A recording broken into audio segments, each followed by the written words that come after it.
മഴയുടെ സൗണ്ട് ഇങ്ങനെ കേൾക്കാമല്ലോ അല്ലേ? അപ്പൊ എല്ലാവർക്കും നമ്മുടെ ചാനലിൽ പുതിയൊരു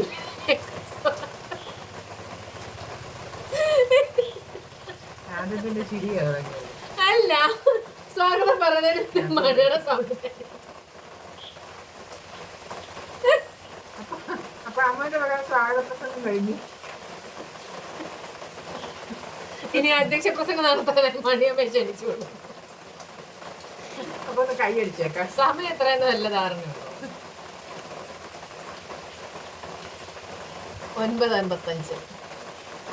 85 55 പറഞ്ഞു. കേൾക്കുന്നവർക്ക് 55 തോന്നുന്നു. 9:55 രാത്രി. കഥ പറയാൻ ഇറങ്ങിയിരിക്കുക രണ്ടെണ്ണം കൂടെ. അല്ല, ഞങ്ങൾ ഈ സമയത്താ സാധാരണ ഞങ്ങള് കഥ പറഞ്ഞിരിക്കാറ്. അപ്പൊ ഓർത്തു മണിയമ്മയുടെ കുറച്ചത് നിങ്ങളൂടെ കേൾക്കാൻ. അങ്ങനെ ഞാൻ മണിയമ്മയുടെ കുറച്ച് കഥ അവര് കടയോ കഥ കഥ മണിയമ്മയുടെ കുറച്ച് കഥയൊന്നും അല്ല. നിങ്ങള് 100-ല് 0.2% പോലും നിങ്ങൾ കേട്ടിട്ടില്ല. ഞങ്ങള് കഥ പറയാനല്ലേ കേട്ടിട്ടുള്ളൂ. മണിയമ്മയുടെ കുറച്ച് കഥയല്ലേ കേട്ടിട്ടുള്ളൂ. പാതിരി മാത്രം. ഗുളിക കഴിച്ചിട്ടുണ്ട്, അതുകൊണ്ട് ഒരു ബുദ്ധിമുട്ട് നാക്കിന്. ആരും തെറ്റിദ്ധരിക്കണ്ട കേട്ടോ. ഗുളികയാ നേരെ മുതലൊരു മരക്കഷ്ണം പോലെ. മരക്കഷ്ണോ? അത് സൂം ചെയ്യുന്ന സാധനം, അത് അവിടെ ഇരുന്നോട്ടെ, അത് വരത്തില്ല. അമ്മ ഒരേ നിർബന്ധം. നിങ്ങൾ എന്നാലും ഇത് കമന്റ് ചെയ്തായിരുന്നു മണിയമ്മയുടെ ഗൾഫ് ജീവിതത്തെ കുറിച്ച് ഒന്ന് പറയണമെന്നുള്ളത്. ഗൾഫ് ജീവിതം ലാസ്റ്റുള്ളത് ഞാൻ പറഞ്ഞിട്ടുണ്ട്. ഞാൻ ഗൾഫിലാട്ടോ ജനിച്ചതും വളർന്നതൊക്കെ. മസ്കറ്റില്. ഞങ്ങളുടെ ജീവിതം നല്ല അടിപൊളി ജീവിതമായിരുന്നു. രാവിലെ ഞാൻ ജോലിക്ക് പോകാത്ത ദിവസം മാനേജൻ രാവിലെ ജോലിക്ക് പോകും. ഒരു 3 മണിയൊക്കെ ആകുമ്പം വരും. പ്രത്യേകം കിടന്ന് ഉറങ്ങും. ഒരു 6 മണിയാകുമ്പോൾ ഇറങ്ങും. ഒരു പാർക്കിലും ബീച്ചിലും ഒക്കെ ഇങ്ങനെ പോയി കറങ്ങി അടിച്ച് ഹോട്ടലിൽ നിന്ന് ഫുഡും കഴിച്ച് നേരെ വീട്ടിൽ വരും. സമയം ഉണ്ടെങ്കിൽ ഒരു സിനിമ കാണും. അങ്ങനെയൊക്കെയായിരുന്നു ഞങ്ങളുടെ ജീവിതം. ചിലർ പറയത്തില്ലേ ഗൾഫ് ജീവിതം നായ നക്കിന്ന് പറയുന്ന ഒരുപാട് പേരെ ഞാൻ കേട്ടിട്ടുണ്ട്. പക്ഷെ ഞാനത് പറയില്ല. നായനക്കിയൊരു സമയം വന്നു, അത് ലാസ്റ്റ് വന്നല്ലേ. അത് പക്ഷെ എല്ലാവർക്കും ഒന്നും അത്ര സുഖമുള്ള ജീവിതം. പക്ഷെ ജീവിച്ചത്ര ഗൾഫ് ജീവിച്ചത്രയും കാലം സുഖമുള്ള ജീവിതമായിരുന്നു. കുറച്ച് ഇടയ്ക്കൊക്കെ ഒരു ബുദ്ധിമുട്ടുണ്ടായിട്ടുണ്ട്, ഇതൊന്നും പറയാൻ പറ്റില്ല. ജോലിയില്ലാതെ ഒക്കെ ആയിട്ടുണ്ട്. എന്നാലും അതൊക്കെ തരണം ചെയ്തു. മോഹൻ്റെ എനിക്ക് നാട്ടിൽ വന്നപ്പം ഞാൻ നമ്മളെ ചെറിയൊരു പട്ടിയെ വളർത്തി. പട്ടിയെ വളർത്തുന്നത് കുഞ്ഞതായിരുന്നു, ചെറിയ ചെറുത്. അതുകൊണ്ട് നമ്മൾ കുപ്പിപ്പാൽ കൊടുത്തേക്കാണ് വളർത്തിയത്. അപ്പോൾ അവന് ഏകദേശം ഒരു കുറച്ച് വലിപ്പം അയച്ചൊക്കെയാണ് മോനൊക്കെ നാട്ടിൽ പോയത്. നാട്ടിൽ പോയപ്പോൾ ഇവനോട് പറഞ്ഞു, ഞാൻ നാട്ടിൽ പോവാം, നീ മണിയെ നോക്കിക്കണമെന്ന് പറഞ്ഞു. ഇവന് പിന്നെ എന്നെ നോട്ടമേ ഉള്ളായിരുന്നു. അപ്പോൾ ഞങ്ങൾ താമസിക്കുന്നുണ്ട് തൊട്ട് താഴത്തെ വീട്ടിൽ. റോഡ് സൈഡിൻ്റെ അപ്പുറത്തെ സൈഡിൽ കുറേ ആൾക്കാർ താമസിക്കുന്നുണ്ട്. അപ്പം നല്ല ചൂടുള്ള സമയത്ത് ഇവർക്ക് പിന്നെ പറമ്പിൽ പോയിട്ട് പച്ചക്കറി എടുത്തുകൊണ്ട് വന്ന് മാർക്കറ്റിൽ കൊണ്ട് വിൽക്കുന്ന പണിയാണ്. ഇവരെന്തെങ്കിലും രാവിലെ പോകുമ്പോൾ എൻ്റെ അടുത്ത് പറയും, കുറച്ച് വെള്ളം ഫ്രീസറിലോട്ടൊന്ന് വെച്ചേക്കണം, കുപ്പി എറിഞ്ഞ് തരും. ഞാൻ ആ വെള്ളമൊക്കെ ഫ്രീസറിൽ വെച്ച് നല്ല ഐസാക്കി ഇവർക്ക് താഴോട്ട് എറിഞ്ഞു കൊടുക്കാൻ പാടില്ലല്ലോ. അപ്പോൾ ഒരു വള്ളിയെ കെട്ടിയിട്ട് താഴോട്ട് ഇടും. ഈ അവൻ്റെ പേര് കുട്ടുമോൻ.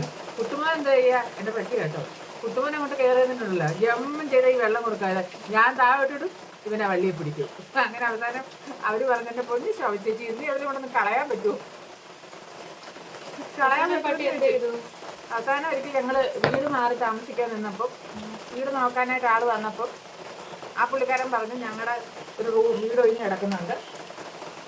അപ്പോൾ അത് കഴിഞ്ഞപ്പോൾ അവിടുന്ന് താമസം മാറി വേറൊരു വീട്ടിലോട്ടായപ്പോൾ ഈ വെള്ളം കൊടുക്കാൻ ഏൽപ്പിച്ച ആൾക്കാരില്ല. അവർ തന്നെ പറഞ്ഞു, ഏതായാലും മോനൊക്കെ നാട്ടിൽ പോയില്ല, അപ്പോൾ ചോദിച്ചിട്ട് ചുമ്മാ ഇരിക്കുകയല്ലേ, ഞങ്ങൾക്കൊരു 3-4 പേർക്ക് ഫുഡ് തരാമോ എന്ന് ചോദിച്ചു. അവർ പച്ചക്കറി തരും.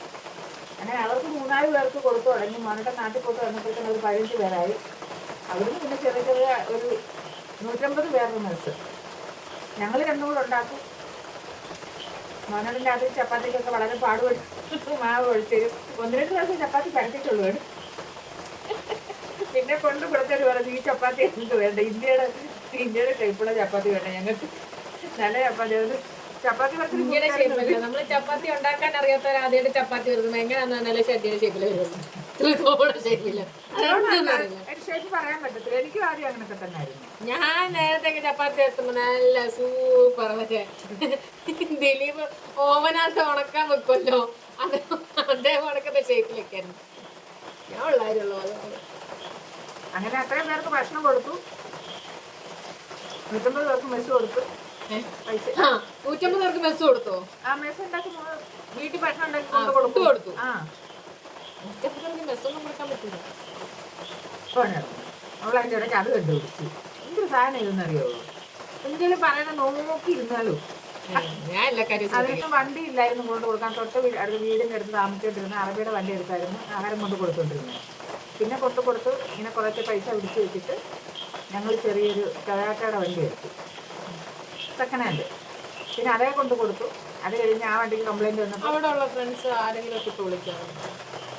പ്രേമ മാത്രമേ വിളിക്കാറുള്ളൂ. പ്രേമ അത് പറയാം. അന്നേരം മെസ്സ് കൂടി ഭക്ഷണം ഉണ്ടാക്കുന്ന കൂടി വന്നപ്പോൾ മെസ്സെന്ന് അവിടെ പറയുന്നത് അതാ ഇവിടെ അതങ്ങ് പറഞ്ഞു പോയത്. കൂടി വന്നപ്പോൾ നമ്മൾ കുറേശ്ശെ പോയി സാധനം എടുക്കുന്നത് ശരിയല്ലല്ലോ. അങ്ങനെ ഒരു പുള്ളിക്കാരനെ മോനോട്ടം പരിചയപ്പെട്ടിട്ട് ചാക്ക് കണക്കിന് സാധനം എടുത്തു തുടങ്ങി. അരിയും ആട്ടയൊക്കെ ചാക്ക് കണക്കിന് എടുത്തു. അങ്ങനെ ആ ഒരു മോഹൻ എന്ന ആ പുള്ളിയുടെ പേര്. ഈ മോഹനന്മാരെ കൊണ്ട് കൂട്ടി എവിടെ തിരിഞ്ഞാലും മോഹന്. എന്നിട്ട് ആ പുള്ളിയുടെ ഒരു ഫ്രണ്ട് ഉണ്ടായിരുന്നു പച്ചക്കറി ഇറക്കി തരുന്നത്. ആ പുള്ളിയുടെ പേര് മോഹന്.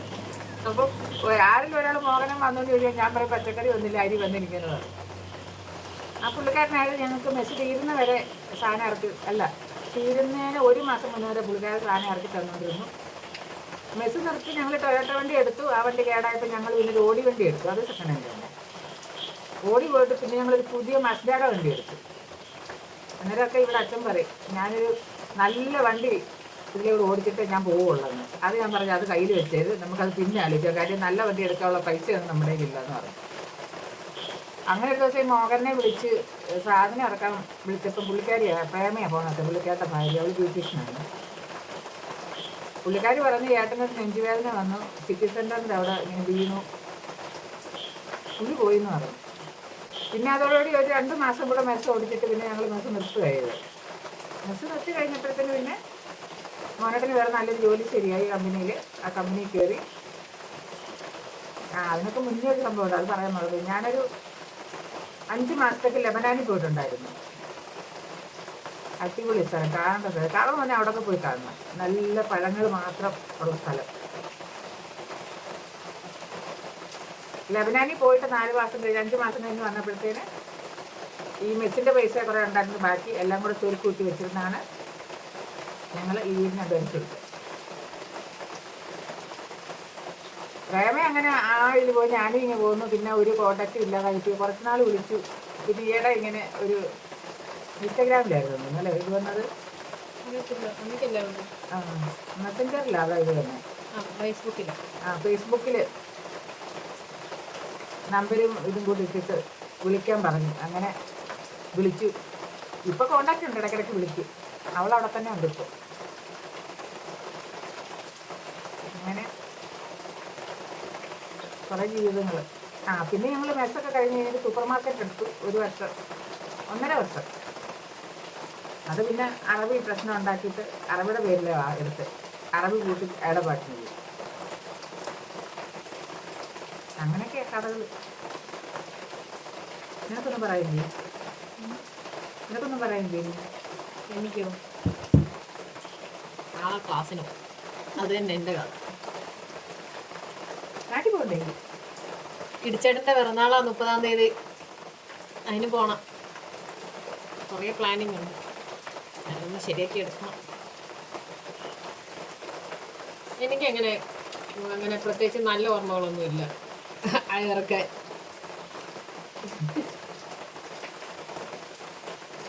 നല്ല ഓർമ്മകൾ കുറവാ.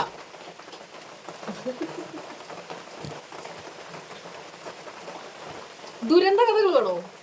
കുറച്ച് ഞാൻ പറഞ്ഞുതരാം. ഒരു സീരിയൽ തുടങ്ങാനുള്ള കഥ വേണേൽ ഞാൻ പറഞ്ഞുതരാം. എല്ലാ അനുഭവത്തിന്റെ വെളിച്ചത്തിൽ ഞാൻ പറയുന്ന കാര്യങ്ങളാണ്. അനുഭവത്തിന്റെ വെളിച്ചത്തിൽ പറയുന്ന കഥകളായിരിക്കും എൻ്റെത്. അങ്ങനെ ചൈൽഡ്ഹുഡോ ഒന്നുമില്ലായിരുന്നു. ചെറുപ്പം തൊട്ട് ഇങ്ങനെ എന്നിട്ട് ഉമശി പറയുന്ന പോലെ ടൈപ്പ് റൈറ്റിംഗ് ഇൻസ്റ്റിറ്റ്യൂട്ട് വിട്ട വീട് വിട്ട ടൈപ്പ് റൈറ്റിംഗ് ഇൻസ്റ്റിറ്റ്യൂട്ട് എന്ന് പറയുന്ന പോലെ ക്ലാസ് റൂം വിട്ട ഹോസ്റ്റൽ വിട്ട ക്ലാസ് റൂം. വല്ലപ്പോഴും വീട്ടിൽ വരും, തുണി അലക്കും, ഉണക്കും, പറക്കി വെക്കും, തിരിച്ചു പോകും. വീണ്ടും വരും, കുറച്ച് നേരം ടി വി കാണും, ഫുഡ് കഴിക്കും, പിന്നെ തുണി കഴുകും, ഉണക്കി വെക്കും, തിരിച്ചു പോകും.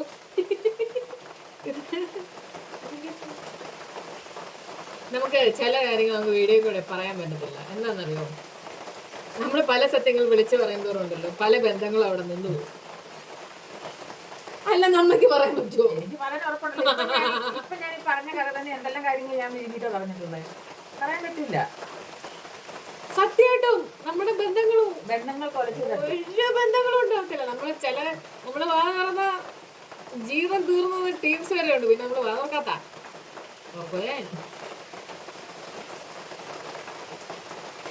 എല്ലായിടത്തും ഉണ്ടല്ലേ.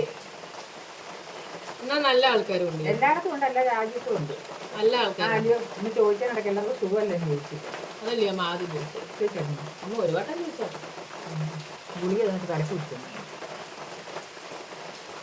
എനിക്ക് ബെറ്റർ ചൈൽഡ്ഹുഡ് ഇല്ലായിരുന്നു, പിന്നെ ടീൻ ഇല്ലായിരുന്നു, അങ്ങനൊന്നും ഇല്ലെങ്കിൽ പോലും ഇപ്പൊ ഞാൻ ഹാപ്പിയാണ്. നല്ല കുറച്ച് ഫ്രണ്ട്സ് ഉണ്ട്, പിന്നെ കാണാൻ പറ്റാത്ത കുറേ സ്ഥലങ്ങൾ കണ്ടു, കുറേ ഇടത്തൊക്കെ പോയി, ഇനിയും പോകാനുണ്ട്. അങ്ങനെ ഹാപ്പി ആയിട്ടിരിക്കുന്നു അല്ലേ. പിന്നെ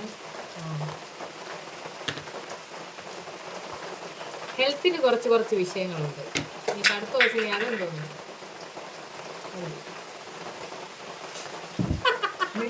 എന്നെ ഒരു സാധനം താഴ്പ്പോ അവിടെ ഇരുന്നൊരു സാധനം മാറ്റി വെക്കണം. എന്താ പറയാ, അമ്മയുടെ ഫോണ് ഇതൊക്കെ മാറ്റി വെച്ചോ. ചില പറയാൻ പറ്റില്ല. കൈ ഇടയ്ക്ക് അതും എന്തെങ്കിലും താഴെ കൈ അടങ്ങിയിരിക്കില്ല. എപ്പോ നോക്കിയാലും എന്തെങ്കിലുമൊക്കെ ഇങ്ങനെ പടകൊണ്ടിരിക്കണം. ആരുടെയാ? അത് ശരിയാ. പടകിട്ടു അമ്മയുടെ സുരേഷേട്ടൻ പറഞ്ഞാലും മണിക്കൊരു മോളം ഉണ്ടായതുകൊണ്ട് ഇനി എനിക്കൊരു മരുമോളെ കിട്ടിയിരുന്നു. അച്ചാച്ചി വന്ന സത്യമായിട്ടുള്ള കാര്യം. അച്ചാച്ചി കിടന്ന് വിളിയോട് വിളിയ ചെല്ലുകയല്ലെന്ന് പറഞ്ഞോണ്ട് എനിക്ക് ക്ലാസ് ഒന്നും പെട്ടെന്ന് അങ്ങനെ നിർത്തിയിട്ട് ചെല്ലാൻ പറ്റുന്നില്ല. ഞാൻ അതുകൊണ്ട് 2 ദിവസം ഞാൻ ലീവ് ആക്കിയിട്ട് തന്നെ പോകുന്നത്. കുഞ്ഞിൻ്റെ പിറന്നാളായതുകൊണ്ട് അതുകൂടെ കുഞ്ഞിൻ്റെ കാര്യത്തിനൊക്കെ ഞാൻ നിൽക്കണം. അതിനിപ്പം ലീവ് എടുത്തേ പറ്റുള്ളൂ. 3-ാം തീയതി തൊട്ട് അങ്ങനെ നവമിൻ്റെ ഇൻറ്റേർണൽ സ്റ്റാർട്ട് ചെയ്യാണ് സുഹൃത്തുക്കളെ. അങ്ങനെ ഇൻറ്റേർണൽ കഴിഞ്ഞാൽ അതിൻ്റെ അടുത്ത മാസം എക്സ്റ്റേണലും ഉണ്ടാവും. അങ്ങനെ സെക്കൻഡ് സെമസ്റ്റർ കഴിയാനായി, തേർഡ് സെമസ്റ്റർ തുടങ്ങാനായി. എല്ലാം വളരെ പെട്ടെന്നായിരിക്കും. പേര് കഴിഞ്ഞാൽ ഞാനോട് എന്തോ ചെയ്യും.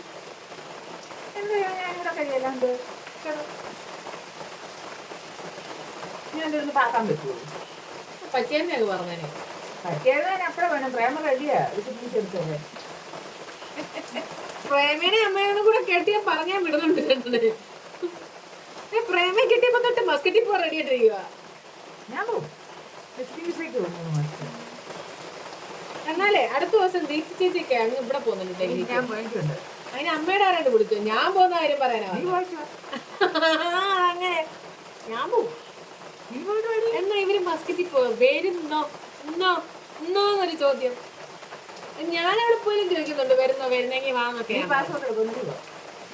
ഞാനിത് പറഞ്ഞോണ്ട്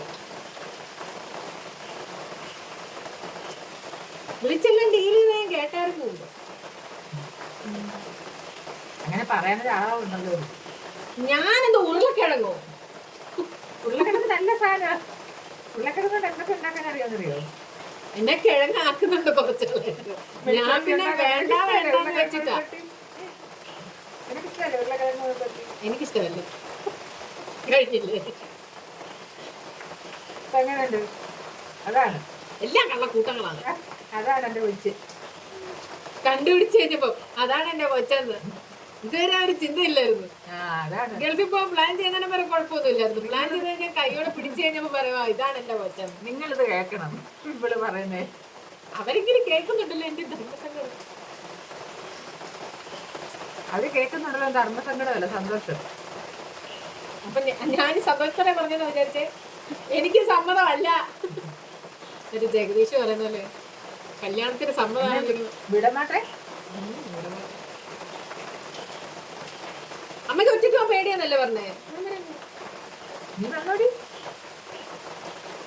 എല്ലാരും ഫുഡൊക്കെ കഴിച്ചിട്ട് ഉറപ്പായിട്ടുണ്ടാവും അല്ലേ?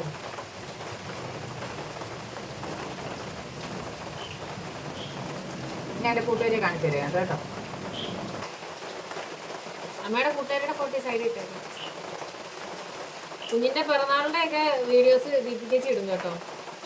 ചേച്ചി പരിപാടിക്കുള്ള കാര്യങ്ങളൊക്കെ സെറ്റ് ചെയ്യുന്നുണ്ട്. അപ്പോൾ എന്തായാലും ചേച്ചി വീഡിയോസും കാര്യങ്ങളൊക്കെ എടുക്കുന്നത് എല്ലാവരും കാണണം കേട്ടോ. മഴയും കാര്യങ്ങളൊക്കെയാണ്, എവിടെ തിരിഞ്ഞാലും ആക്സിഡന്റും കാര്യങ്ങളും അതിൻ്റെ കഥകൾ മാത്രമേ കേൾക്കാനുള്ളൂ. ഡ്രൈവ് ചെയ്യുന്നവർ നല്ലോണം നോക്കിയും കണ്ടും ഡ്രൈവ് ചെയ്യുക, സേഫായിട്ടിരിക്കുക, സന്തോഷമായിട്ടിരിക്കുക, പ്രാർത്ഥിക്കുക അങ്ങോട്ടും ഇങ്ങോട്ടും എല്ലാവർക്കും വേണ്ടി സേഫായിട്ടിരിക്കുക, അത്രേ ഉള്ളൂ. സന്തോഷമായിട്ടിരിക്കുക. മഴ ഉച്ചയ്ക്കൊന്ന് തോന്നായിരുന്നു. ഉച്ചയ്ക്ക് ചെറിയ വെയിലൊക്കെ എന്നാൽ തുണി ഉണക്കാനിടുമ്പോൾ മഴ പെയ്യും. തുണി കൊണ്ടിട്ടു, പക്ഷെ മഴ പെയ്യും. നല്ലൊരു വെയിൽ. വെയിലെന്ന് പറഞ്ഞാൽ ആ ഒരു സമയത്ത് മുറ്റത്ത് വന്നപ്പോൾ കൈയൊക്കെ പൊള്ളാനൊക്കെ ചൂട് കൊണ്ട് ഭയങ്കര ചൂടാണ്, മഴ ഒരുമാതിരി ചൂടായിരുന്നു. ചൂട്. പക്ഷെ തുണി ഇട്ടപ്പോഴത്തേക്ക് മഴ പെയ്തു. എന്തിനിട്ടതാണോ?